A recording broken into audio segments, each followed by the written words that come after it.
యోహాను 1:14 ఇలా రాయబడి ఉంటుంది కదా, ఆ వాక్యము శరీరధారి అయి కృపా సత్య సంపూర్ణుడుగా మన మధ్య నివసించెను. తండ్రి వలన కలిగిన అద్వితీయ కుమారుని మహిమ వలన మనము ఆయన మహిమను కనుగొంటిమి.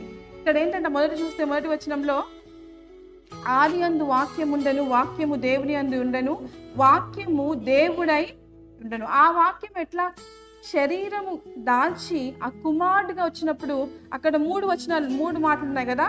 కృప ఏమేమి ఉన్నాయండి? కృప సత్య సంపూర్ణుడిగా. ఈ 3 కూడా మనం కలిగి ఉండాలని దేవుడు ఆశిస్తా ఉన్నాడు. కలిగి మనం జీవించాలి.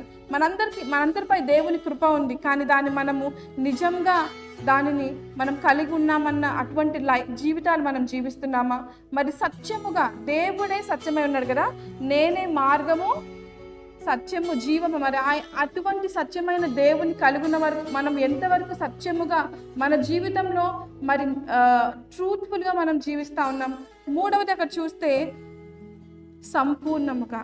మరి ఆయనలోనే సంపూర్ణత ఉంది. వేరే దేంట్లో కూడా మనకు సంతృప్తి సమాధానం అనేది దొరకదు.